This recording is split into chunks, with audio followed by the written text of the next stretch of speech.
Mic test. So hello everyone, मेरा नाम है शाश्वत पुरी। सो आज हम चालू करेंगे नेक्स्ट पार्ट सप्लाई का, कंसेप्ट ऑफ सप्लाई का। लास्ट क्लास में हमने क्या पढ़ा था, जल्दी से एक बार उसको रिवाइज करते हैं शॉर्ट में।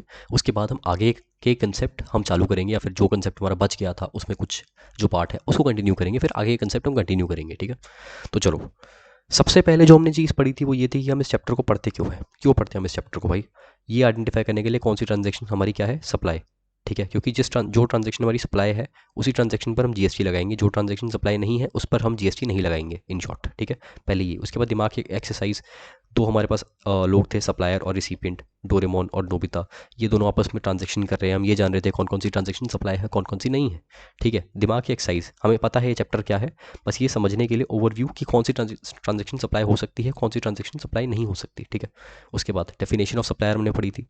यहाँ पर means a person supplying goods और सर्विस और both shall include an agent acting on behalf of such supplier. ठीक है, डोरेमोन सप्लायर है, इसके बिहाफ पे अगर कोई एजेंट एक्ट कर रहा है वो भी सप्लायर होगा। उसके बाद हमने रिसिपिएंट की डेफिनेशन पढ़ी थी नीचे, आ जाओ। ठीक है, ये डेफिनेशन इंपॉर्टेंट है, हमने यहाँ पढ़ा था। अगर कंसिडरेशन इन्वॉल्व है तो क्या होगा, अगर कंसिडरेशन इन्वॉल्व नहीं है तो क्या होगा। ठीक है, ये हमने पढ़ा था। इसको मैं नहीं जा रहा, जिसको डिटेल में पढ़ना है लास्ट क्लास में जा सकता है। ठीक है, और देखने के लिए लास्ट वीडियो में, fourth video of my YouTube channel. और उसके बाद हमने सप्लाई की definition as per 7.1a, as per 7.1a पढ़ा था। ठीक है, एज पर 7.1a यहाँ पे ये सप्लाई की डेफिनेशन पढ़ी थी हमने यहाँ पर। उसके बाद हमने पढ़ा था कुछ इंपॉर्टेंट डेफिनेशंस। गुड की डेफिनेशन हमने पढ़ी थी, सर्विस की डेफिनेशन हमने पढ़ी थी। उसके बाद हमने इंटरेस्ट के बारे में जाना था कि इंटरेस्ट अगर लोन और एडवांसेस पे चार्ज हो रहा है तो वैसे तो इसको सप्लाई कंसिडर, वैसे तो इसको हम सर्विस कंसिडर करेंगे, वैसे तो इसको सर्विस कंसिडर करेंगे, लेकिन गवर्नमेंट ने इसको एग्जेम्प्ट किया है। और इंटरेस्ट इस पर जो भी इंटरेस्ट है उस पर जीएसटी नहीं लगता, इस पर जो भी हमें इंटरेस्ट मिलेगा उस पर जीएसटी नहीं लगेगा। लेकिन अगर इंटरेस्ट चार्ज हुआ for the payment of debtor, interest charge हुआ for delayed payment of consideration from debtor, in that case उस पर जो इंटरेस्ट चार्ज होगा, वो उस पर जीएसटी लगेगा, उस पर कोई एक्सेम्पशन नहीं है। मतलब interest charge for delayed payment from debtors to to whom goods और सर्विस आर सप्लाइड। मतलब डेटर, मैं आपको डेटर हूँ, मैंने लास्ट क्लास में आपको ये वाला एग्जांपल दिया था और मैं आपको पैसे नहीं दे रहा, तो आपने मुझ पर इंटरेस्ट लगाया, उस इंटरेस्ट पर जीएसटी लगेगा। ठीक है, उस इंटरेस्ट पर जीएसटी लगेगा। ये मैंने आपको बताया था लास्ट क्लास तक। चलो आगे का चालू करते हैं। ये कंसेप्ट नंबर कौन सा था जहाँ हम चल रहा था, कंसेप्ट नंबर 3। हमें कंसेप्ट नंबर 3 में ही हमने अभी तक गुड्स की डेफिनेशन पढ़ ली, यहाँ पर गुड्स की डेफिनेशन पढ़ ली, सर्विस की डेफिनेशन पढ़ ली। ठीक है, और ये हमने चीज़ बॉक्स में पढ़ ली अंडरस्टैंडिंग के लिए। ठीक है, हमें अब यहाँ पे थर्ड इंपॉर्टेंट डेफिनेशन से चालू करना है, जो कि है मेड और एग्री टू बी मेड की डेफिनेशन। ठीक है, किस तरीके से लिखा है मैंने, हाँ यहाँ पे। ठीक है, रुको, 1 2 3। हाँ, मेड, एक सेकेंड, और एग्रीड टू बी मेड। ठीक है जी, चलो। now, इसको ना हम दो पार्ट में डिवाइड करेंगे। यहाँ पे देखो, एक तो मेड, दूसरे एग्री टू बी मेड। ठीक है, दोनों को मैं लिख रहा हूँ, पहले मैं लिख रहा हूँ फिर आपको बताता हूँ। हाँ, मेड, एक जगह मेड, उसको ऊपर कर रहा हूँ मैं, एक जगह एग्री टू बी मेड। अबे यार, ED टू बी मेड। ठीक है, पंजा लाइन बन गई। चलो इधर ही आ जाओ भाई आप। हाँ, मेड को हम पे लिखते हैं एरो बना के, गुड्स ऑलरेडी डिलीवर्ड और सर्विस ऑलरेडी रेंडर्ड, और सर्विस ऑलरेडी क्या लिखूँ, रिसीव्ड लिखूँ, चलो सर्विस ऑलरेडी रेंडर्ड लिख देता हूँ, टू रिसिपिएंट। ठीक है, उसके बाद and payment received after that.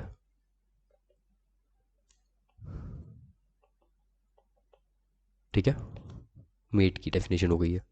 उसके बाद इसको भी पहले मैं लिख देता हूँ एग्री टू बी मेड की। ठीक है, इसको हम दो पार्ट में डिवाइड करेंगे, ठीक है, एक तो इसको यहाँ पर, एक दूसरा यहाँ पर। ठीक है, पार्ट नंबर 1, पार्ट नंबर 2। ठीक है, यहाँ पर आ जाएगा, there is an agreement, agreement पूरे कर देता हूँ, agreement for supply of goods slash provision for service, provision for service. ठीक है, एक तो ये, दूसरा और जो सेकंड पार्ट है, एडवांस, एडवांस रिसीव हो गया है, advance received against supply of goods slash provision of service. ठीक है जी, अब चलो इसका मतलब हम समझते हैं, मेड और एग्री टू बी मेड का। इसको अब नीचे कर रहा हूँ दोबारा। ठीक है, देखो मेड और एग्री टू बी मेड हमने यहाँ पे पढ़ा था सब, जब हम सप्लाई की डेफिनेशन पढ़ रहे थे हम, यहाँ पे देखो एक बहुत इंपॉर्टेंट टर्म आई थी, यहाँ पर था all form of goods, all form of supply of goods और सर्विस आर बोथ, यहाँ पर such as sale transfer, S T well, S T sale transfer, bale barter, B E exchange, lease rental disposal. ठीक है, ये all form of supply of goods और service are both such as sale transfer barter exchange licence lease rental disposal. उसके बाद आता है made और agree to be made for consideration in the course और फर्दरेंस ऑफ बिजनेस। ठीक है, तो मेड और एग्री टू बी मेड, यहाँ पे जो ये वाली टर्म है इसकी हम यहाँ पे डेफिनेशन जान रहे हैं। ठीक है, इस सप्लाई की जो 718 की डेफिनेशन है उसमें जो मेड और agree to be made term आती है हम उसकी डेफिनेशन जान रहे हैं। ठीक है, क्या होता है ये, अब हम मेड की बात सुने तो मेड का मतलब ये होता है गुड्स जो कि ऑलरेडी डिलीवर हो चुके हैं, या फिर सर्विस जो ऑलरेडी रेंडर हो चुके हैं, मेड हो चुका है, गुड्स ऑलरेडी डिलीवर हो चुके हैं, सर्विस ऑलरेडी रेंडर हो चुकी है। ठीक है, और पेमेंट भी मिल चुकी है। ठीक है, मतलब अगर डोरेमोन है, यहाँ पर नोबिता है, डोरेमोन ने नोबिता को अगर गैजेट दिया है तो इस गुड्स ऑलरेडी डिलीवर हो चुके हैं और पेमेंट भी नोबिता ने ऑलरेडी डोरेमोन को कर दी है, या फिर कोई सर्विस नोबिता डोरेमोन ने नोबिता को दी है तो उसके बदले में भी नोबिता ने कंसिडरेशन डोरेमोन को ऑलरेडी दे दी है, पेमेंट ऑलरेडी डोरेमोन को दे दी है। तो ये हो गई मेड की डेफिनेशन। ठीक है, इन सिंपल वर्ड्स। उसके बाद हम डिस्कस करते हैं एग्री टू बी मेड की डेफिनेशन। इसको हमने दो पार्ट में डिवाइड किया है, दो पार्ट में। ठीक है, यहाँ पर चीज़ हुई नहीं है, हमने एग्री की है कि ये चीज़ हो जाएगी, हमने एग्री किया है कि ये चीज़ हो जाएगी, तो इसलिए इसको हमने दो पार्ट में डिवाइड किया। Number one, there is an agreement for supply of goods और प्रोविजन ऑफ सर्विस। डोरेमोन ने बोला नोबिता को, चलो एक एग्रीमेंट करता हूँ नोबिता तुम्हारे साथ कि मैं तुम्हें गैजेट दूंगा, अभी दिया नहीं है, मैं तुम्हें गैजेट दूंगा। पहला ये पार्ट। ठीक है, बहुत सिंपल है। दूसरा पार्ट, नोबिता ने डोरेमोन को एडवांस दे दिया है, नोबिता ने डोरेमोन को एडवांस दे दिया है कि कोई बात नहीं, अभी तुम एडवांस ले लो, मुझे गैजेट मिला नहीं है तुमसे, लेकिन तुम बाद में मुझे इस एडवांस के बदले गैजेट दे देना।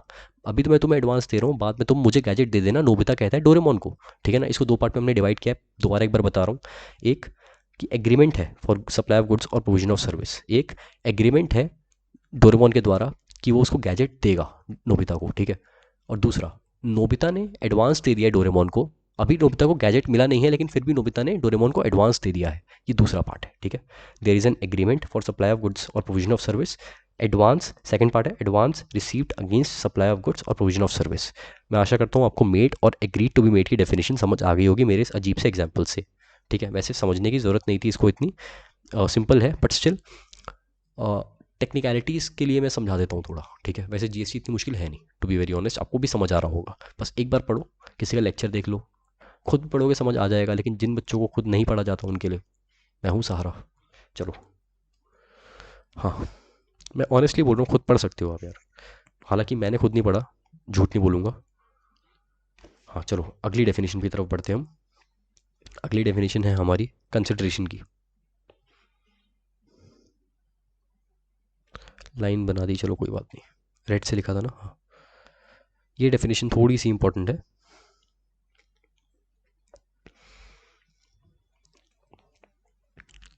कंसिडरेशन, पता था ना, बदले में, बदले में कुछ मिलता है उसको बोलते हैं कंसिडरेशन। अभी तक हम पैसे को कंसिडरेशन समझ रहे थे, पैसा कंसिडरेशन होता है लेकिन सिर्फ पैसा कंसिडरेशन नहीं होता। ठीक है, इन ऑर्डर, इन रिलेशन, लिख रहा हूँ पहले। ठीक है, इन रिलेशन, ये लिखने की जरूरत नहीं है जो मैंने सेक्शन लिखा है यहाँ पे। ठीक है, in relation to supply of good और सप्लाई ऑफ सर्विस इंक्लूड्स, इसको भी हम दो पार्ट में डिवाइड करेंगे, बहुत अच्छे से क्लासीफाई करूँगा मैं। हाँ, पहला,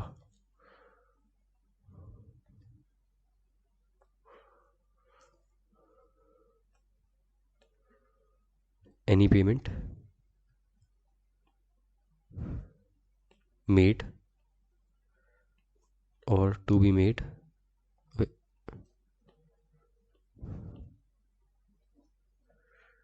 पहले इस पार्ट को कंप्लीट कर रहा हूँ, in money otherwise,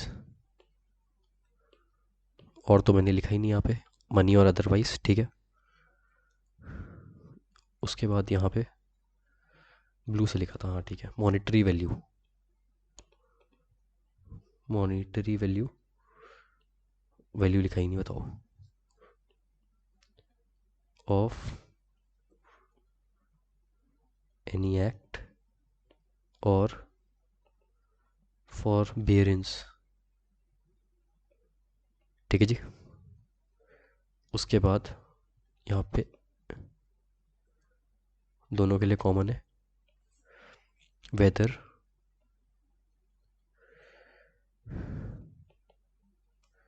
bye recipient slash other person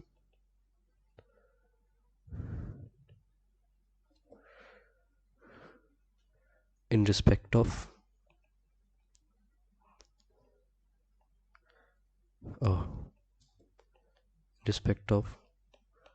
in response to for inducement of, ठीक है, सप्लाई ऑफ गुड्स और सप्लाई ऑफ सर्विस और बोथ, ठीक है जी।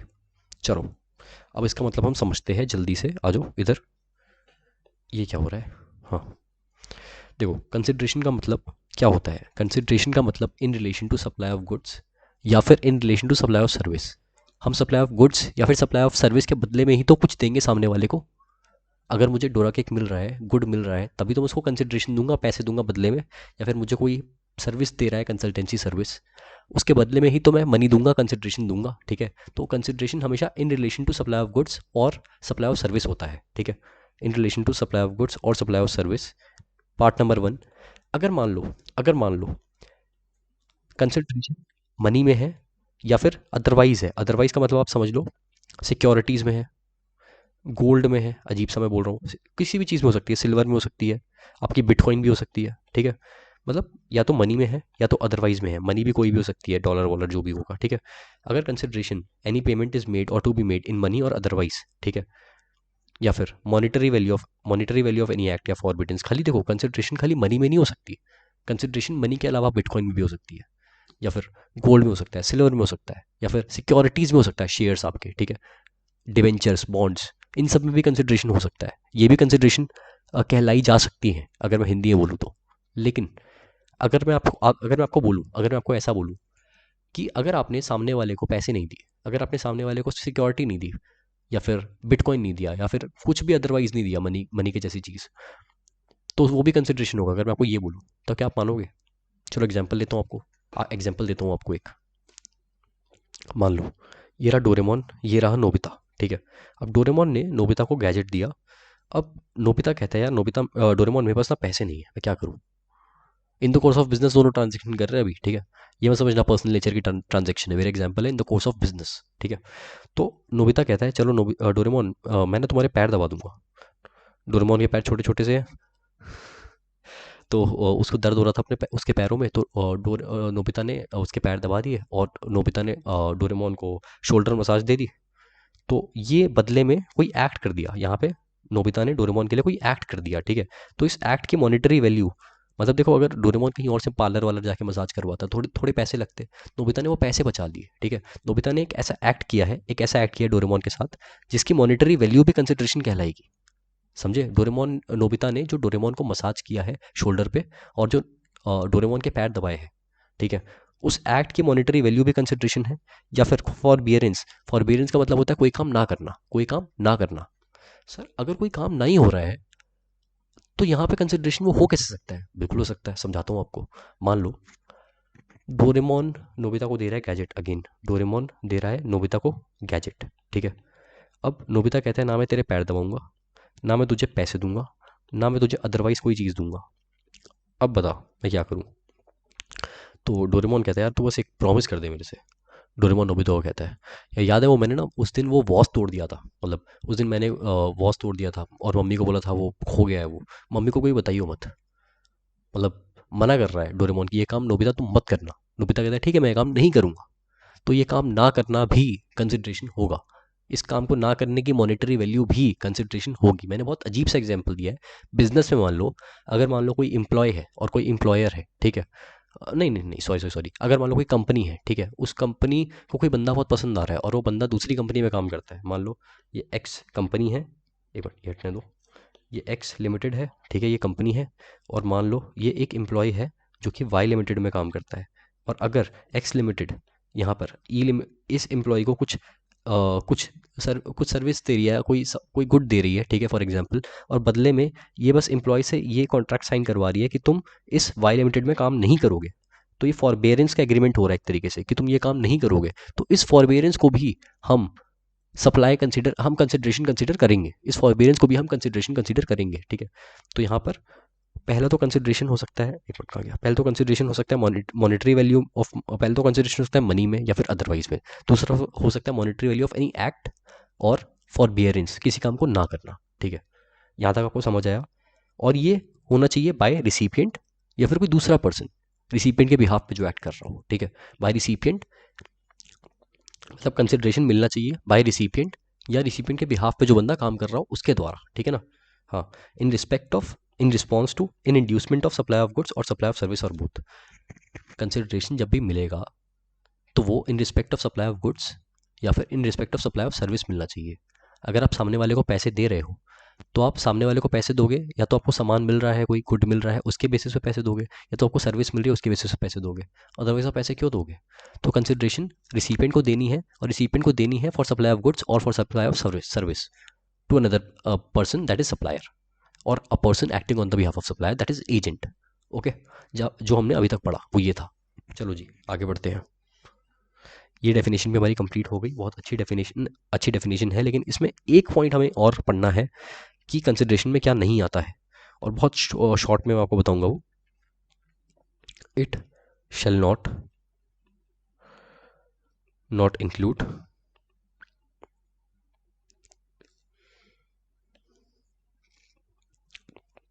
Subsidy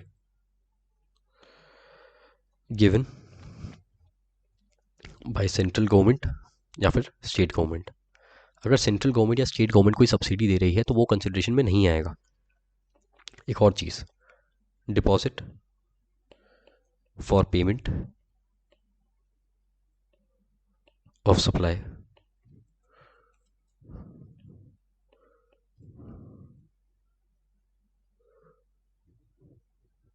unless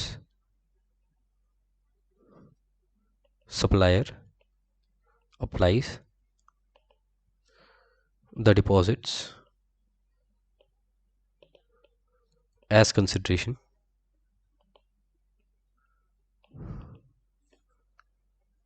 for set supply. देखो जल्दी से आपको बता रहा हूँ, इसमें कोई समझने वाली ज़्यादा बात नहीं है। कंसिडरेशन में नहीं आएगा कोई सब्सिडी जो कि सेंट्रल गवर्नमेंट या स्टेट गवर्नमेंट ने दी है। कोई भी सब्सिडी जो सेंट्रल गवर्नमेंट या स्टेट गवर्नमेंट ने दी है वो कंसिडरेशन नहीं मानी जाएगी। पहला पॉइंट बहुत सिंपल था, इसको और समझाने का नीड नहीं है। दूसरा पॉइंट, अगर कोई डिपॉजिट हुई है फॉर पेमेंट ऑफ सप्लाई, मतलब मान लो कोई डिपॉजिट कर दिया है किसी ने कि यार ये सप्लाई मुझे करना, अभी मैं तुम्हें डिपॉजिट करके जा रहा हूँ, तो इसको नॉर्मली कंसिडरेशन नहीं माना जाएगा। कब तक, तब तक जब तक सप्लायर ने अपने आप अपनी बुद्धि से, ठीक है, उस डिपॉजिट को कंसिडरेशन ना मान लिया हो, उस डिपॉजिट को कंसिडरेशन ना मान लिया हो। कोई डिपॉजिट करवाया है किसी बंदे को फॉर सप्लाई, ठीक है, तो इसको तब तक कंसिडरेशन नहीं माना जाएगा जब तक सप्लायर ने उस डिपॉजिट को कंसिडरेशन मान लिया हो, ठीक है। चलो ये पॉइंट थे दो।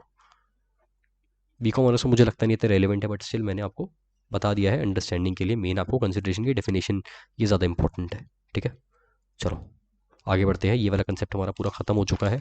अब हम अगले कंसेप्ट के ऊपर और बढ़ रहे हैं, concept number 4, that is some important clarifications. और मुझे लगता है आज हम क्लास में यहीं तक खत्म कर पाएंगे। इसके बाद जो टॉपिक है वो थोड़े और प्रैक्टिकल नेचर के है, ये थोड़ा सा थ्योरेटिकल है ये वाला टॉपिक। अगले पेज से ही चालू करता हूँ इसको, ठीक है। चलो हाँ, सम इंपॉर्टेंट क्लैरिफिकेशंस, इसको नीचे करके ज़्यादा सही रहेगा अब। हाँ, कंसेप्ट नंबर 4,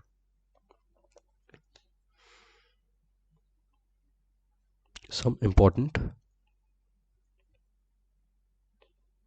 clarifications.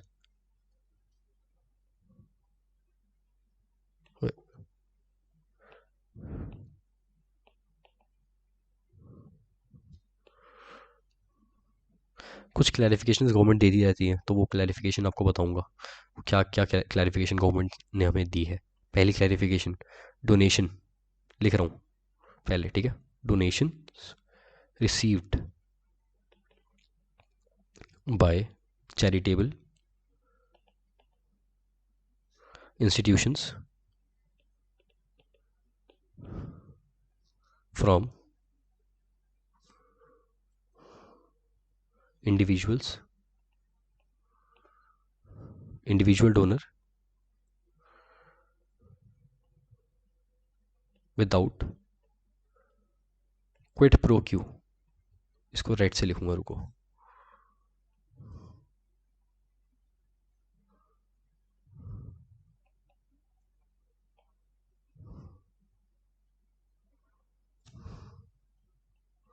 सर ये क्विट प्रो क्यू क्या होता है? अब क्विट प्रो क्यू बताता हूँ भाई। वैसे इसका मतलब होता है समथिंग फॉर समथिंग, ठीक है। समथिंग फॉर समथिंग मतलब कुछ के बदले कुछ। हाँ, तो देखो, अगर कोई डोनेशन किसी पर्सन ने, किसी इंडिविजुअल ने, या फिर किसी इंडिविजुअल डोनर ने जो डोनेट कर रहा है, उसने चैरिटेबल इंस्टीट्यूशन को दिया है, और अगर उसने चैरिटेबल इंस्टीट्यूशन को इस पर्पज से दिया है, फॉर एग्जांपल आपको बताता हूँ, मान लो मैं इंडिविजुअल डोनर हूँ, मैंने किसी चैरिटेबल इंस्टीट्यूशन को 1 लाख रुपए दे दिए एज डोनेशन, और मैं बोलता हूँ बदले में ना आप मेरी जो फर्म है उसकी एडवर्टीजमेंट कर देना, बदले में मैं आगे जाके मतलब कुछ फर्म हम खोल रहा हूँ तो उसकी एडवर्टीजमेंट कर देना। सॉरी, फर्म की तो एडवर्टीजमेंट अलाउड ही नहीं है हमारे सीए में, ठीक है। मैं आगे मतलब मान लो टीचिंग करने वाला हूँ फॉर एग्जाम्पल, तो इसकी आप एडवर्टीजमेंट कर देना, ठीक है। तो वो कहते हैं ठीक है हम कर देंगे, कोई दिक्कत नहीं है। उन्होंने लिख दिया कि Shashwatpuri best teacher in GST, take take classes from him at discounted prices, उन्होंने ऐसा लिख दिया। तो क्या इस डोनेशन को हम कंसिडरेशन मानेंगे या नहीं मानेंगे?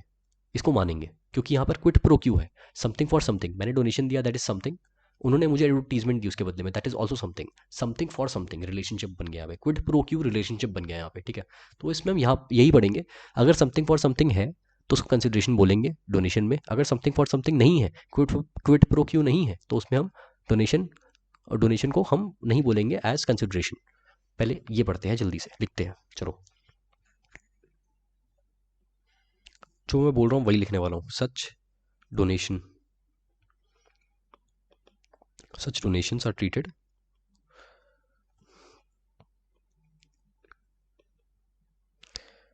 as consideration only if these only if there is quid pro quo,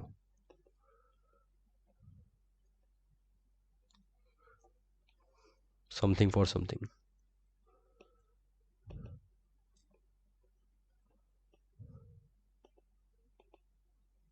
something for something, ठीक है। that is obligation on part of recipient of donation or gift to do anything, ठीक है जी। मतलब देखो, मैंने जो आपको बोला बिल्कुल वही है यहाँ पे बात, कि सच डोनेशन को ट्रीट करेंगे हम कंसिडरेशन तभी जब यहाँ पर समथिंग फॉर समथिंग होगा, ठीक है। समथिंग फॉर समथिंग अगर नहीं है, if obligation on the part of recipient, of obligation on the part of recipient मतलब चैरिटेबल इंस्टीट्यूशन जो कि डोनेशन रिसीव कर रहा है, ठीक है।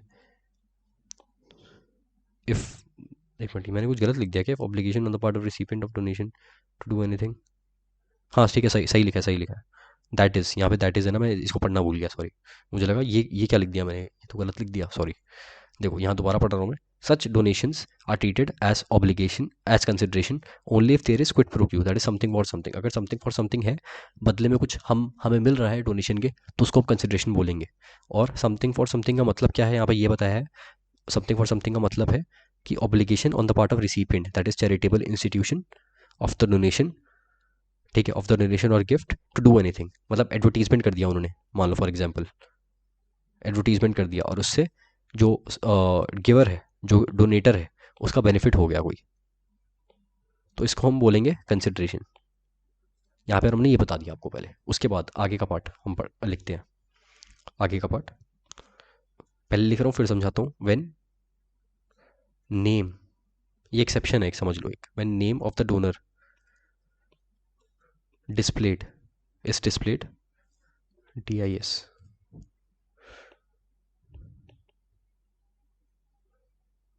displayed in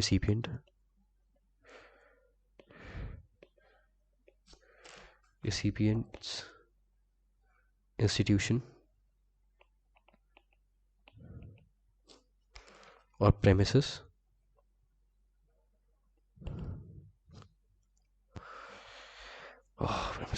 to express gratitude,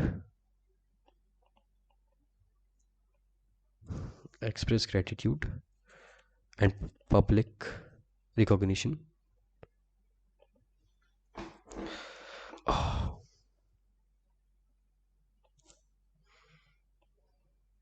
of donors act of philanthropy,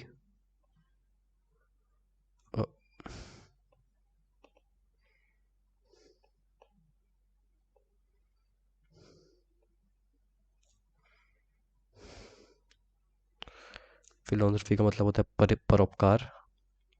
आपने परोपकार कर दिया भाई हमारे पे डोनेशन देके, in short.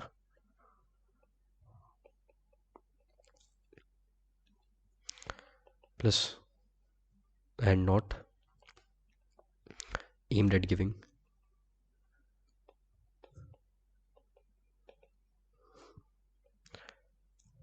publicity about donor,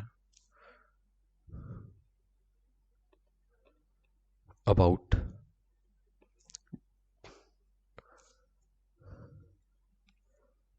publicity to donor कर देता हूँ डायरेक्टली, सही रहेगा, टू डोनर।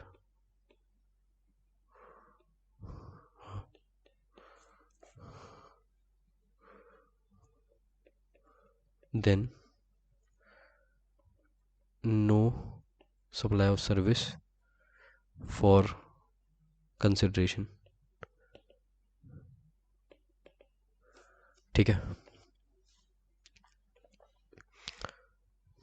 अब चलो ये जो लास्ट वाला पार्ट है, ऊपर का तो हमने समझ लिया कि अगर समथिंग फॉर समथिंग है तो उसको हम जो अगर समथिंग फॉर समथिंग है तो उसको हम, एक मिनट ये क्या हो गया, एक मिनट रुकना, अब ठीक है। हाँ, अगर समथिंग फॉर समथिंग है तो उसको हम कंसिडरेशन जो है मानेंगे, अगर समथिंग फॉर समथिंग नहीं है तो उसको कंसिडरेशन नहीं मानेंगे। हमने इतना समझ लिया था। लेकिन अगर मान लो मैं कहूँ मैंने चैरिटेबल इंस्टीट्यूशन को डोनेशन दी और उन्होंने बोला कि आपने हम पर परोपकार कर दिया है, शाश्वत ने हम पर परोपकार किया है, शाश्वत एक बहुत बड़ा डोनर है, इसने हमारी चैरिटेबल इंस्टीट्यूशन को डोनेशन दी है और हम इसके परोपकारिक स्वभाव को हम नमन करते हैं, ऐसा लिख दिया उन्होंने कुछ ऐसा, ठीक है।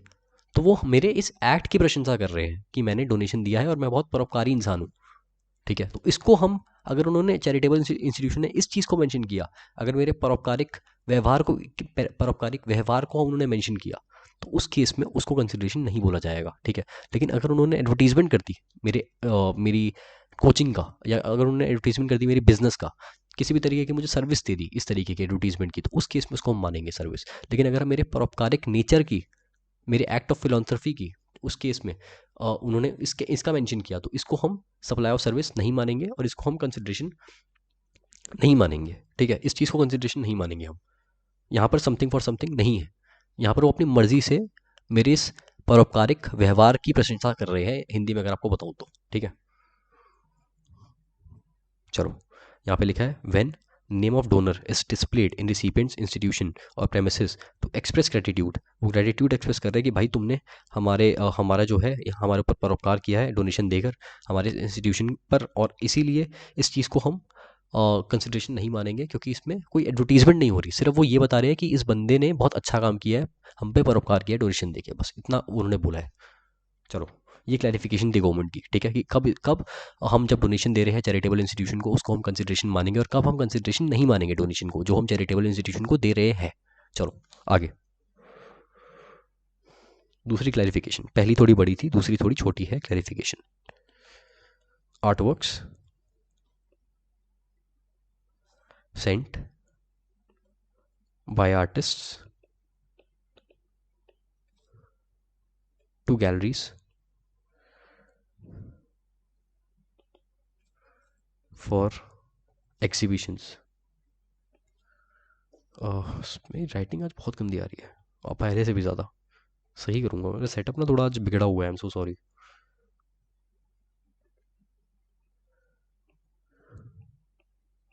एक मिनट देना मुझे, बस एक मिनट रुको, इसको पीछे रखूँ ज़रा, दिमाग ख़राब हो गया।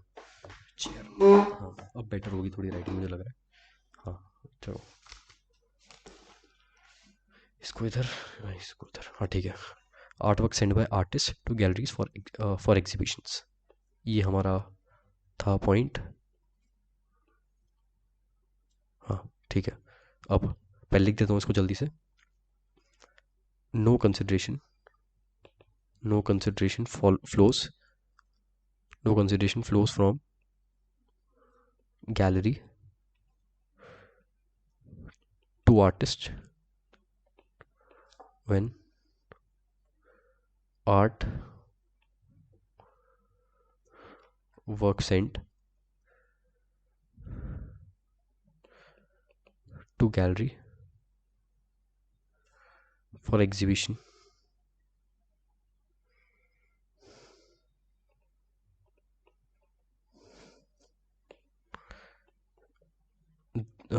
बिकॉज नहीं, therefore था, मुझे लगा बिकॉज है, therefore not a supply। उसके बाद एक और लाइन है यहाँ पे, ओनली व्हेन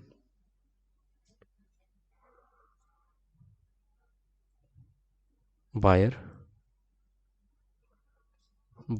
करता है, buyer select particular artwork displayed at gallery, actual supply takes place। ठीक है जी, अब देखो, हाँ अगर मान लो कोई आर्ट वर्क है, art work is sent by artist to galleries और फॉर एग्जीबिशन, होता है ना, मान लो ये आर्टिस्ट है, ठीक है, ये आर्टिस्ट है, इसने पेंटिंग बनाई है, मान लो यहाँ मोनालिसा ही, मोनालिसा जैसी कोई ये लड़की है बहुत सुंदर सी, और इस आर्ट वर्क ने जो अपनी आर्ट, इस आर्टिस्ट ने जो अपना आर्ट वर्क है ये इस गैलरी को, इस एग्जीबिशन को दे दिया, ये एग्जीबिशन है, ठीक है, और इस एग्जीबिशन में इसकी जो पेंटिंग है ये शोकेस हो रही है।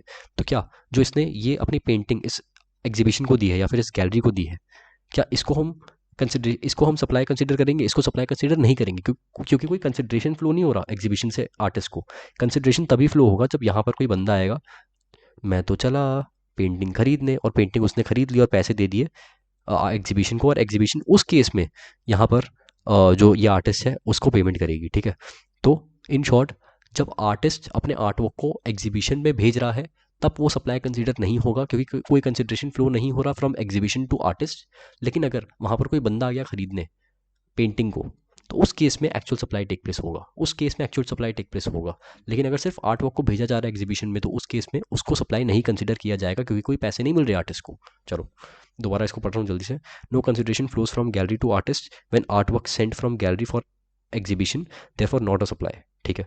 Only when a buyer select a particular art work displayed at gallery, actual supply takes place, ठीक है। जब बायर सिलेक्ट करता है कि मुझे खरीदना है, उसी केस में वो पैसे देगा तब सप्लाई होगा। देसी भाषा, सिंपल भाषा। चलो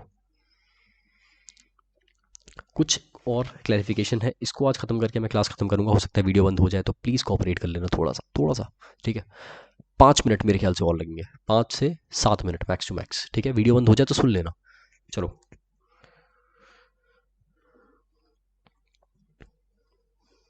क्लैरिफिकेशन यहाँ पे ये है, छोटी छोटी क्लैरिफिकेशन है, 5 बहुत छोटी छोटी है, ठीक है। ऊपर वाली थोड़ी बड़ी थी, ये छोटी छोटी है। Equipment and instrument, sent to manufacturers,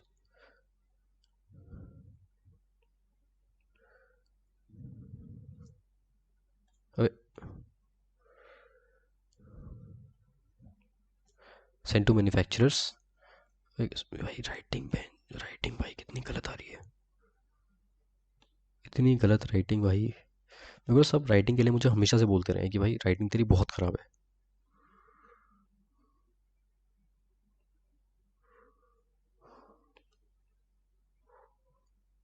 इसको सुधारना पड़ेगा कैसे भी करके।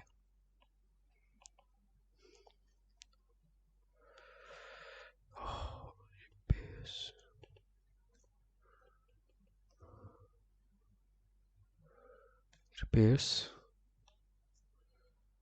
विद इन इंडिया था यहाँ पे।